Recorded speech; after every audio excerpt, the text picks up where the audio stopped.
Selanjutnya marilah kita simak bersama sambutan Menteri Pendidikan dan Kebudayaan sekaligus menutup secara resmi Rembuk Nasional Pendidikan dan Kebudayaan tahun 2014 ditandai dengan pengetukan palu. Kepada Bapak Muhammad Nuh kami silakan.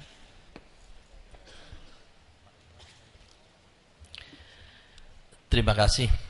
Assalamualaikum warahmatullahi wabarakatuh. Selamat pagi, salam sejahtera. Alhamdulillah, yang saya hormati seluruh peserta Rembuknas tahun 2014 yang saya muliakan. Pertama, atas nama kementerian saya ingin menyampaikan penghargaan dan ucapan terima kasih setinggi-tingginya kepada seluruh peserta Rembuknas yang alhamdulillah tingkat kesetiaannya luar biasa. Oleh itu kita berikan.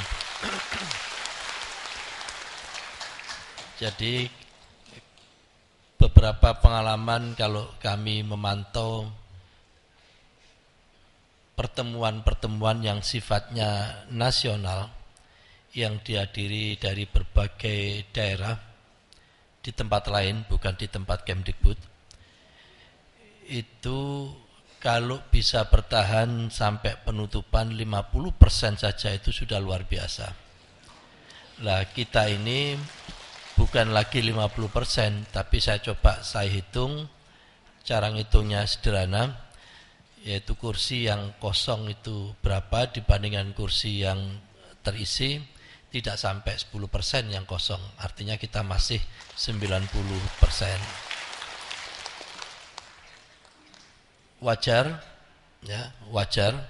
kalau kehadiran kita itu masih bisa bertahan sampai dengan akhir dari acara kita. Karena apa? Karena memang kita adalah orang-orang yang mulia, orang-orang yang penuh tanggung jawab. Jadi itu ada data-data yang sudah disiapkan oleh kawan-kawan. Jadi jumlah peserta demikian dan seterusnya. Itu. Yang kedua, terima kasih saya yang kedua. Kalau tadi terima kasih atas kehadirannya. Yang kedua, terima kasih atas segala pikiran-pikiran, termasuk kritik-kritik, termasuk juga pantauan-pantauan segala macam persoalan yang ada di lapangan, dan alternatif solusi yang sudah Ibu dan Bapak berikan. Itu sungguh sangat bermanfaat bagi kami, bagi Kementerian Pendidikan dan Kebudayaan. Dan itu artinya ya bagi kita semua. Karena pendidikan dan kebudayaan itu ya milik kita semua, tanggung jawab kita semua. Sebagai contoh hal yang sederhana, yang nampaknya seringkali tidak mendapatkan perhatian. Misalkan tadi, saya mencatat ada beberapa, saya sampaikan satu saja.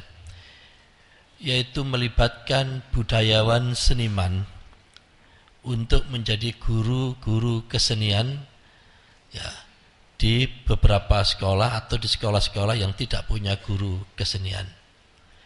Itu seringkali kita dibenturkan bahwa menjadi guru itu syaratnya harus S1 atau D4. Lah seniman itu kan jarang atau tidak serta-merta harus sekolah S1 atau D4. Saya tidak yakin, mohon maaf tanpa mengurangi rasa hormat, yang main seruling tadi malam itu semuanya S1. Nah, tidak yakin saya, tidak yakin. Tetapi kalau dia memiliki kemampuan yang sangat bagus, kita kan sudah punya KKNI. Ya kan? Kita sudah punya KKNI. Kerangka kualifikasi nasional itu. Oleh karena itu, saya kira segera kita perkuat sistem KKNI kita. Bagaimana seseorang yang memiliki kompetensi yang sudah teruji di lapangan, meskipun pendidikan formalnya itu belum S1, D4 dan seterusnya, itu dimungkinkan atau diperbolehkan untuk menjadi guru ataupun dosen. Oleh karena itu sekali lagi, sistem KKN ini adalah sistem yang memang dirancang untuk membangun jembatan antara realitas yang ada di lapangan, terutama untuk orang-orang saudara-saudara kita yang memiliki kompetensi didasarkan atas kemampuan belajar secara mandiri, dengan aturan formal yang kita miliki. Oleh karena itu sekali lagi diperbolehkan, ya, diperbolehkan seniman budayawan itu. Demikian juga para taruhlah orang-orang yang bekerja di perusahaan-perusahaan yang memiliki skill yang technical skill yang sangat memadai dan memang terbukti kompetensinya itu, maka dia pun juga meskipun belum S2 itu juga dimungkinkan untuk menjadi dosen di perguruan tinggi, sekali lagi tentu setelah melalui proses penyetaraan atau penyesuaian melalui sistem KKNI. Diperbolehkan itu. Nah, itu menunjukkan ibu-ibu dan bapak sekalian telah mencermati secermat-cermatnya kondisi yang ada di lapangan dan juga memberikan alternatif solusi itu. Itu terima kasih banyak. Terima kasih yang ketiga, ya, kalau kami perhatikan ibu-ibu dan bapak sekalian, insya Allah usianya masih panjang. Ya, yang saya maksud usia masih panjang itu, insya Allah menduduki di posisi yang ibu-ibu dan bapak sekalian yang sekarang dapat amanah itu masih agak lama. Kalau saya kan insya Allah akhir Oktober sudah sudah rampung. Oleh karena itu, saya sangat berterima kasih kepada rekomendasi yang terakhir tadi. Yang terakhir yang disampaikan Pak Fauzi tadi itu, yaitu yang terkait dengan pentingnya melanjutkan apa yang sudah kita lakukan di tahun 2009-2014 dalam bentuk Renstra, untuk diperkuat lagi, dimasukkan di dalam Renstra Kemdikbud 2015-2019, sehingga dengan demikian kontinuitas atau sustainabilitas dari program yang kita lakukan sekarang ini itu bisa dijamin melalui kerangka pembangunan yang secara nasional bisa dipertanggungjawabkan untuk 5 tahun berikutnya. Itu termasuk pemikiran yang sangat peka, yang peka dalam arti sangat bagus, untuk menetapkan bahwa apa yang kita lakukan jangan sampai putus. Tentu kami pun juga berterima kasih dan berdoa mudah-mudahan ibu-ibu dan bapak sekalian bisa melanjutkan tugas-tugas yang selama ini ibu-ibu dan bapak emban untuk bisa jauh lebih bagus lagi ke depan. Sekaligus secara resmi sebagai menteri saya tentu ingin menyampaikan permohonan maaf setinggi-tingginya selama barangkali 4-5 tahun memimpin di kementerian ini ada hal yang khilaf, yang kurang berkenan, karena forum Rembuk Nas sekarang ini adalah forum yang terakhir sebagai menteri. Oleh karena itu sekali lagi saya mohon maaf dan menyampaikan ucapan terima kasih atas segala kerjasamanya yang sangat luar biasa. Ya. Saya mencatat ada 3 kerjasama yang sangat luar biasa, ya, yang menurut saya yang sangat-sangat bagus sekali, dan itu sangat strategis ke depan, sangat strategis betul, yang selama ini belum pernah terjadi atau belum pernah kita bisa mewujudkan, yaitu apa? Integritas vertikal, ya, integritas vertikal. Ini gagasan yang sudah lama kita berharap masyarakat pun juga menunggu. Alhamdulillah di akhir dari masa tugas kami itu sudah kita semua sepakat. Kita kan punya cita-cita. Kalau awalnya itu lulusan SD, ijazah SD, nilai UN SD bisa dipakai masuk ke SMP. SMP bisa dipakai untuk masuk ke SMA. Habis itu kan mentok. Yang lulusan SMA, UN SMA tidak bisa dipakai untuk perguruan tinggi. Dan itu sudah sejak dulu kala.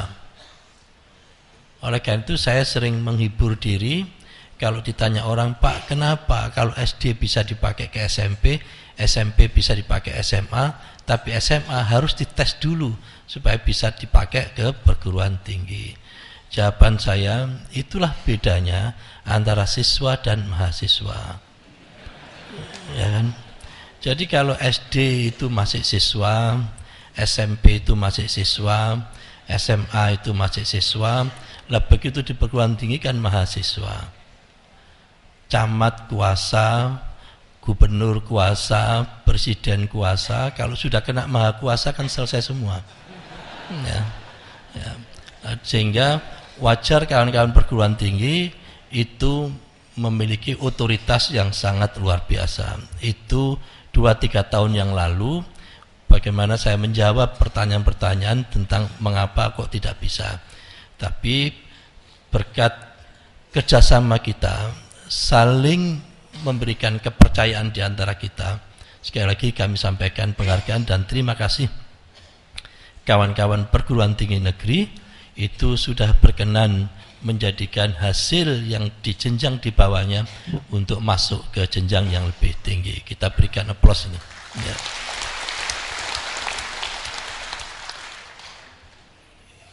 Yang kami juga sangat berterima kasih dan bangga, dalam tanda petik tidak sombong, bangga, itu adalah integritas atau integrasi horizontal. Nah, jadi kalau tadi itu integrasi vertikal kaitannya dengan jenjang, integrasi horizontal itu barier-barier yang diakibatkan oleh kewilayahan, barier-barier yang diakibatkan oleh sosial ekonomi, alhamdulillah relatif sudah bisa kita selesaikan. Jadi komitmen kami semua, kita semua untuk memberikan akses seluas-luasnya bagi mereka yang berdomisili di pelosok-pelosok, bagi mereka yang berasal dari keluarga yang terbatas ekonominya. Ini yang saya sebut dengan integrasi horizontal. Mereka sekarang sudah punya landasan hukum untuk bisa masuk di dalam sistem pendidikan kita. Dulu yang paling berat untuk integrasi horizontal itu adalah yang di perguruan tinggi. Itu yang paling berat. Karena memang faktanya seperti itu. Lah, melalui keikhlasan ibu-ibu dan mbak sekalian, termasuk juga kepekaan sosial dari ibu-ibu dan mbak sekalian, akhirnya kita bisa merumuskan satu integrasi sosial, integrasi horizontal ini ke dalam payung undang-undang, yaitu Undang-Undang Dikti, Undang-Undang 12 tahun 2012. Ini adalah satu payung hukum yang sangat-sangat luar biasa. Dari yang tadinya pendekatan personal, seseorang, setiap orang, setiap rektor kepingin ada orang miskin bisa kuliah di kampusnya. Tetapi itu pendekatan personal atas kebaikan perorangan. Atau juga ada organisasi-organisasi yang ingin anak-anak miskin bisa sekolah, itu bagus, tapi masih pendekatan komunal. Lah sekarang dengan adanya undang-undang itu sudah menjadi sistem di dalam pendidikan kita. Itulah sekali lagi yang urusan integrasi vertikal sudah, integrasi horizontal sudah, sehingga mudah-mudahan yang lain-lain bisa ikut. Oleh karena itu kalau kita lihat dari makro indikator utama, terutama yang didasarkan pada RPJMN, kontrak kinerja maupun janji pemerintah, itu relatif saya katakan Kemdikbud, artinya kalau Kemdikbud itu kita semua, itu target-targetnya telah bisa dicapai, bahkan ada beberapa yang bisa melampaui dari target-target RPJMN.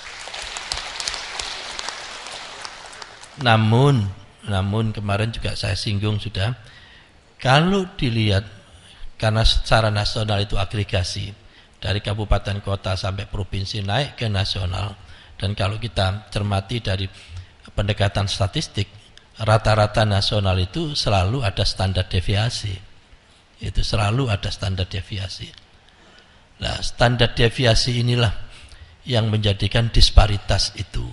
Oleh karena itu tidak cukup kalau kita hanya melihat capaian secara nasional, tetapi harus kita breakdown lebih rinci satu step di bawahnya lagi, yaitu bagaimana disparitas antara rata-rata nasional itu dengan setiap daerah dan seterusnya. Itu pekerjaan yang harus dilanjutkan lagi, dan dari situlah maka kenapa harus ada afirmasi, baik afirmasi karena kewilayahan ataupun afirmasi karena sosial ekonomi. Ibu-ibu dan bapak sekalian yang saya hormati, yang saya muliakan.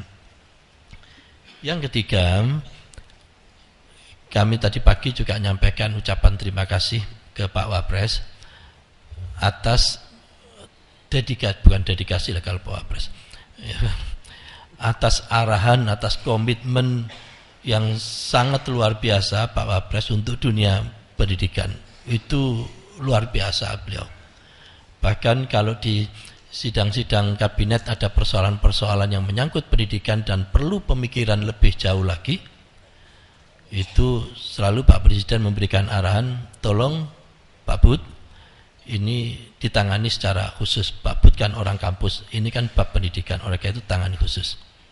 Nah, penanganan khusus yang ditangani oleh Pak Bud, Pak Wapres ini, kita punya pengalaman yang sangat khusus yang kaitan dengan integrasi horizontal itu, yaitu pada saat Undang-Undang 12. Ini ada saksinya Pak Joko dan siapa lagi dulu, Pak Ainun. Jadi setelah panja antara pemerintah dan DPR Komisi 10 setuju, insya Allah tidak sampai jam 11, ya, jam 12 kan Jumatan. Nah, setuju, panjanya setuju. Etika di dalam penyusunan undang-undang itu ya harus dibawa ke rapat mini fraksi, yang akhirnya dari mini fraksi dibawa ke paripurna untuk disetujui. Nah, etika di dalam pemerintahan sebelum diputuskan di mini fraksi, yang mendapatkan amanah presiden atau ampres itu harus menyampaikan ke presiden melalui sidang kabinet, biasanya begitu. Oleh karena itu saat itu kami sampaikan paparan di sidang kabinet, padahal jadwal untuk mengesahkan di komisi itu saya ingat saya 4 hari lah gitu, minggu depannya begitu. Ternyata apa? Ternyata di dalam sidang kabinet presiden memutuskan belum bisa nerima, bahas dulu dengan Pak Wapres. Itu. Akhirnya Pak Joko sampai murus gitu karena sudah janji dengan DPR, kita pun juga semuanya stres. Dan begitu kami menghadap ke Pak Wapres bilang, Mas, kalau 1 minggu ya gak mungkin toh, gak masuk akal. Saya butuh paling gak 3-4 bulan, pusing lah kita. Itu. Akhirnya saya sampaikan di sidang komisi, dalam proses pengambilan keputusan, pemerintah belum menyetujui apa yang sudah disampaikan, disepakati di panja untuk dibahas lebih lanjut lagi. Marah-marah semua. Setiap fraksi marah-marah tidak karu-karuan, sehingga saya sudah tahu kalau dia akan marah, syaraf kemarahan saya juga saya putus, sehingga silakan marah kayak apapun, tidak apa-apa. Itu akhirnya alhamdulillah 3 bulan 4 bulan berikutnya sudah bisa disetujui. Itu perjalanan dari Undang-Undang Dikti 12 tahun 2012, dan alhamdulillah setelah diuji yang terakhir kemarin di dalam judicial review MK tetap mempertahankan Undang-Undang 12 itu. Oleh karena itu ini menunjukkan apa yang kita lakukan sudah relatif bagus. Ini tidak ada kaitannya Pak Har dengan Pak Akil atau non Pak Akil. Ya, tidak ada kaitannya. Ya, tidak ada kaitannya. Pokoknya yang itu sudah. Lah, Pak Wapres kemarin sudah sangat firm untuk urusan kurikulum. Sangat firm, sangat jelas. Laksanakan. Ya.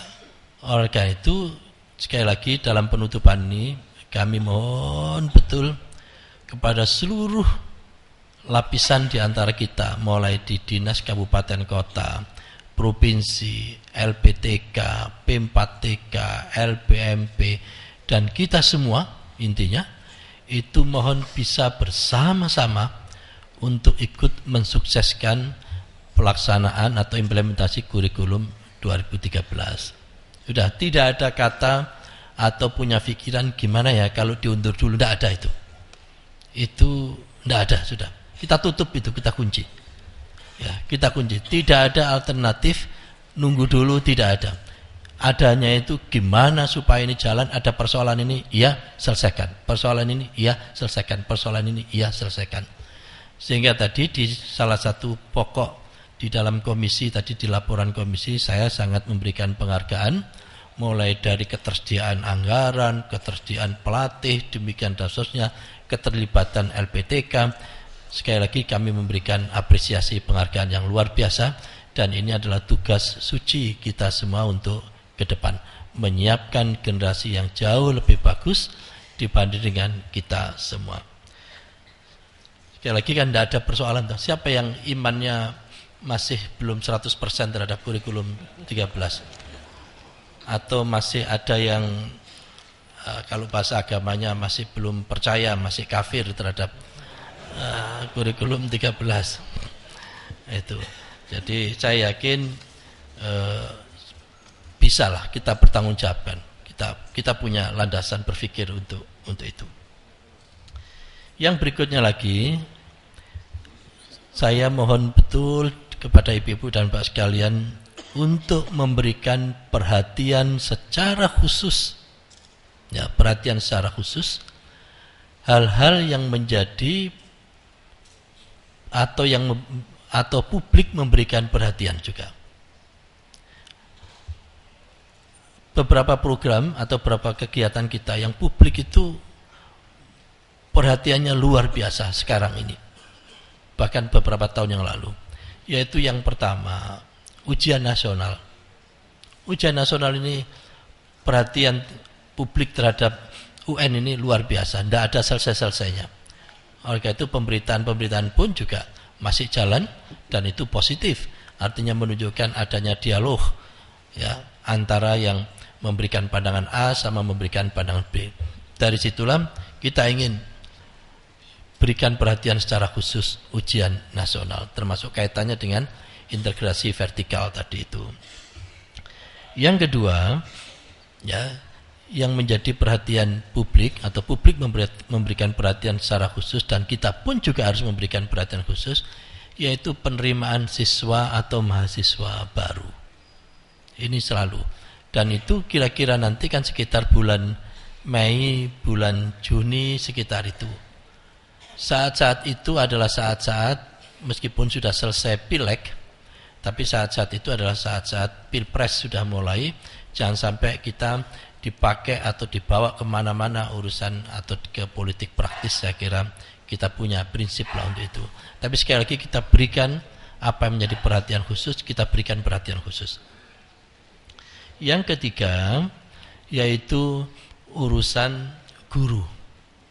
Guru ini, mohon maaf bahasa yang sering dipakai, sangat seksi untuk diskusi-diskusi, termasuk diskusi-diskusi politik. Itu baik yang menyangkut rekrutmennya, termasuk yang terakhir urusan K2, sampai dengan urusan tunjangan yang harus diberikan kepada para guru itu. Oleh karena itu kami sampaikan melalui forum ini, kesempatan ini, bagi guru-guru yang tunjangannya itu berada di bawah langsung Kementerian Pendidikan dan Kebudayaan, yaitu tunjangan profesi guru-guru non-PNS, tunjangan guru-guru yang mengajar di daerah khusus, yaitu daerah-daerah 3T, tunjangan guru untuk guru-guru yang luar biasa, mengajar di sekolah luar biasa, itu di bawah tanggung jawab Kementerian Dikbud secara langsung. Kami melalui forum ini, kami ingin menyampaikan kepada ibu-ibu dan bapak sekalian, insya Allah akhir Maret itu sudah bisa dicairkan. Nah, akhir Maret sudah bisa dicairkan. Kenapa kok menunggu akhir Maret? Aturannya itu memang pencairannya triwulanan, 3 bulanan. Jadi Januari, Februari, Maret itu biasanya dibayarkan April. Itu. Nanti April, Mei, Juni dibayarkan pada bulan Juli. Idealnya begitu. Tetapi kenyataannya itu ada yang triwulan pertama baru dibayar pada triwulan kedua. Bahkan ada yang dibayar triwulan ketiga. Bahkan ada yang tidak sempat dibayar. Gitu. Dan seterusnya. Nah, kami ingin memastikan atau ingin menyampaikan setelah kami lakukan koordinasi internal, insya Allah akhir Maret sudah mulai bisa kita cairkan tunjangan-tunjangan guru untuk triwulan yang pertama. Kenapa ini kami sampaikan? Karena untuk yang PNS itu kewenangannya ada di kabupaten kota. Kewenangannya ada di kabupaten kota. Harapannya kita tidak ingin ada perbedaan yang PNS dan non-PNS. Kalau yang non-PNS bisa dicairkan di akhir Maret atau awal April, maka kami mohon ibu-ibu dan bapak sekalian yang dari kabupaten kota yang punya tugas untuk menyalurkan tunjangan-tunjangan profesi ini, itu pun juga bisa disalurkan tepat pada waktunya. Sekali-kali kita ingin menunjukkan bahwa kita ini bisa memenuhi hak orang lain dengan tepat, baik dari sisi waktu maupun dari sisi jumlah.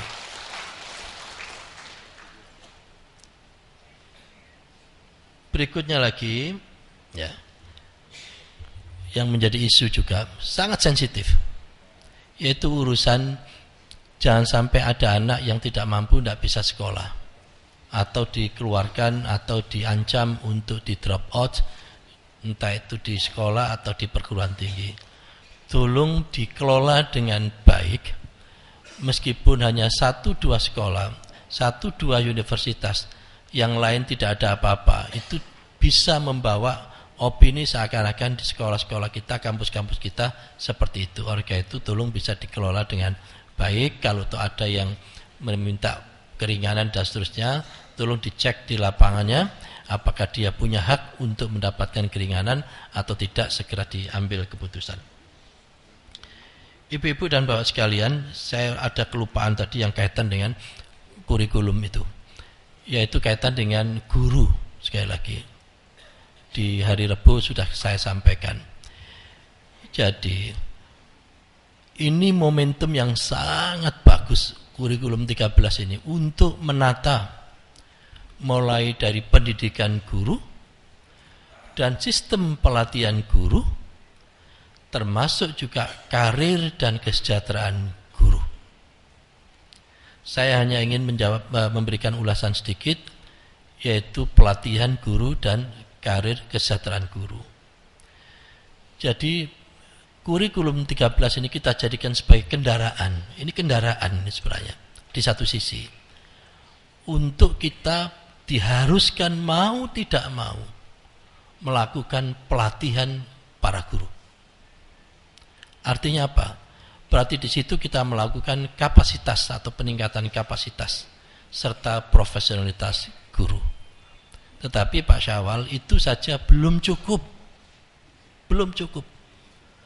Jadi setelah pelatihan, peningkatan kapasitas dan profesionalitas guru, sekaligus maunya kan kita harapkan guru bisa meningkatkan kinerjanya, termasuk dosen mestinya. Ya. Ini juga aneh betul memang. Kenapa sih saya itu kok kalau SD, SMP, SMA guru, kalau perguruan tinggi dosen. Tetapi begitu top, dia kembali lagi, yaitu guru besar. Nah, dia tidak mau pakai dosen besar begitu. Jadi ada fase yang inkonsisten di situ. Jadi kalau mulai di sini guru, begitu masuk di mahasiswa dosen, tapi nanti kalau top lagi, paling top guru besar, dia kembali lagi gitu. Artinya memang berarti kan asalnya itu kan guru.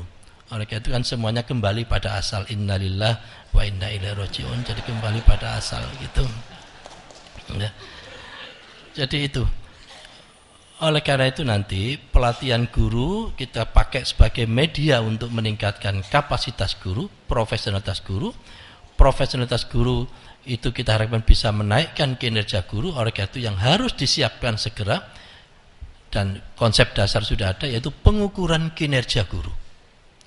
Dari pengukuran kinerja guru ini kita pakai untuk menentukan karir guru dan kesejahteraan guru. Sehingga di sini ada semacam segitiga. Itu peningkatan kapasitas profesionalitas menyebabkan kinerja naik mengakibatkan karir dan kesejahteraan naik. Itu 3 segitiga itu. Ibu-ibu dan bapak sekalian yang saya hormati, yang paling akhir tanggal 16 besok 16.00 itu sudah mulai pemilu.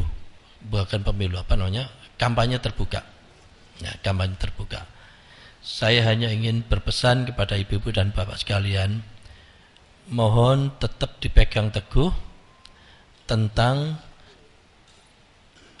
aset atau fasilitas pendidikan dan fasilitas keagamaan itu tidak boleh dipakai untuk kepentingan politik, terutama ya politik praktis.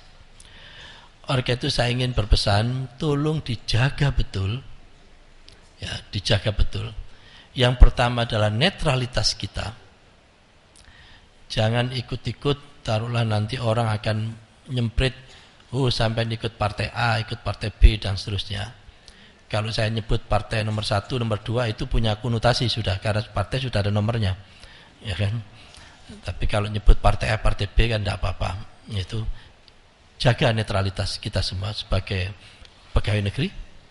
Yang kedua, mohon tidak terjebak pada politik praktis, tetapi bukan berarti kita harus apolitik. Kita boleh berdiskusi dan seterusnya, tetapi yang tidak boleh adalah politik praktis. Dan yang ketiga, tolong tetap dijaga keamanan fisik. Keamanan fisik.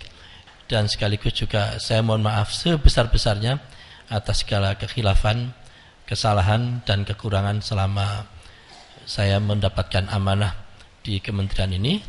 Dan sekaligus secara resmi saya pamit melalui forum Rembuknas ini, tapi nanti bukan berarti habis ini tidak boleh ketemu, ya. Tapi Rembuknasnya itu saya pamit. Mudah-mudahan kita bisa ketemu di tempat yang lain dengan ucapan alhamdulillahirabbil alamin. Rembuknas ini secara resmi ditutup dengan iringan doa. Mudah-mudahan apa yang kita lakukan termasuk bagian dari amal kebajikan kita semua. Alhamdulillah.